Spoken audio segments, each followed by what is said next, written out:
Hey, folks, this clip is brought to you by Rattle and Snap Tennessee Whiskey from Logsdale Distillery. Make your own luck, just like Tennessee football's fast paced Rattle and Snap offense with Rattle and Snap Tennessee Whiskey. The newest addition was Dalton Necked? Connect? Have we decided what the correct pronunciation here is? But transfers to Tennessee. And there is some serious hype here because the kid seems to be an offensive firecracker. And that's fun because Lord knows Tennessee basketball needed that this past season. What did you think of these transfer pickups this week, Zach? Yeah, well, first from the Northern Colorado kid, Dalton Connect, however you want to pronounce his last name, we'll figure it out soon, I'm sure. To me, does that signal a slight change in Rick Barnes' philosophy, or maybe not a change in the philosophy, because I don't think it'll be a huge change regardless. But is it an acknowledgement from Barnes that he did not have the offensive firepower to go make a Final Four? That feels like what it might be to me, because this is a guy that can maybe create his own shot, get to the rim, shot almost 40% from 3-point range, average 20 points a game. It feels like the exact player that Tennessee was missing last season, like the exact thing that maybe they make a run if they have a player like this.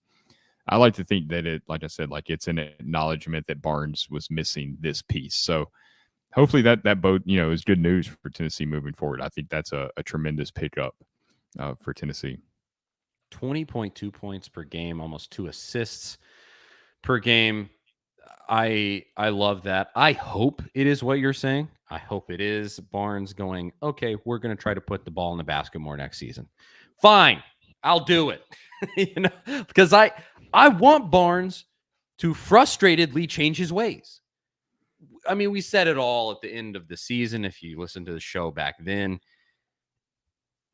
this for Barnes to get the best coach to have never won or never, made it to more than one Final Four, whatever you want to put on in there. For him to break that, he's got to have some teams that score the basketball. Clearly. Because you go up against an FAU and you couldn't put the ball in the hoop. So please let it be a little bit of a philosophy change, but who really knows there? You also picked up Chris Ledlum from Harvard. 18.8 points a game, 8.5 rebounds. Again, almost 2 assists a game for Ledlum. This dude seems awesome, too. I love both of these pickups. I think they're great. You also picked up Jordan Gainey, who's Justin Gainey's kid, who's an assistant coach on the team. He seems like more of a depth piece, but I think an important piece because he's also offensive-minded and particularly has in his college career been a really good three-point shooter. So that's nice, too. I hope it points to a little bit of a philosophy change. I think the only downside of this is that what it also points to is that Phillips and Triple J aren't coming back. I think that might be a foregone conclusion a bit there. The fact that you had 3 pickups, assuming Jordan Gainey is a scholarship player. Yeah, I'm not sure on that. Yeah, I'm not sure if we got a set answer on that one, but assuming that might be it. I don't know if there's an opportunity to come back. I'd have to check. I don't know what the scholarship numbers are, and I'm not going to act like I do. Few things go better with a Tennessee sports victory than an awesome whiskey. And actually, me and Jonathan Crompton had a drink of whiskey during the postgame show of every football win this past season. And more specifically, we had Rattle and Snap Tennessee Select Straight Whiskey. You can see it right there behind me. Logsdale Distillery has released a new Tennessee whiskey product line called Rattle and Snap Tennessee Whiskey, named after a long-forgotten game of chance. Rattle and Snap is a whiskey for those who make their own luck. There's a 4-year and an 8-year version of Rattle and Snap whiskey, and actually, this one behind me is the 4-year version right here. It's perfect for making your favorite whiskey cocktails or just drinking neat. It's really great stuff, and I mean, you can see it there. The bottle looks great, too. You can find Rattle and Snap right now in stores across Tennessee, and Rattle and Snap is also available in Kentucky, Indiana, and Mississippi. So run, don't walk to get yourself some Rattle and Snap whiskey, and follow Rattle and Snap on Instagram at Rattle and Snap Whiskey. That is Rattle and Snap Tennessee Select Straight Whiskey. But Yeah, last I heard, they're pretty much like testing the NBA waters at this point, and they can return if they want. So I don't think it's like Tennessee shutting the door on them by any means. So if with Kamwa transferring out, if maybe just one of them wants to come back, there's still room. If only two of these guys are scholarship guys between Ledlum and Neck, maybe the other two are, because Tennessee got another guy today from the Citadel that's going to fill a walk-on spot, so he's not really in that equation at all. So I think the door's open. Maybe if Phillips or Triple J want to come back, but I think Ledlum can kind of fill the Triple J's role a little bit. He's a 6'6" guy who's not a great 3-point shooter, but he does put up plenty of shots, and he's not afraid to take a shot. But he's a great rebounder, and that was something that Tennessee missed, especially in the tournament, especially against FAU.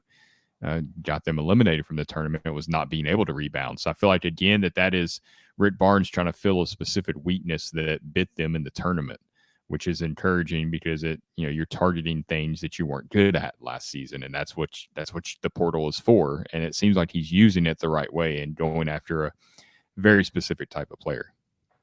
I think with Phillips and Triple J, I do think it's a situation. If Julian Phillips wants to come back, they're gonna let him come back. Yeah, that's not a question in my mind. Yeah.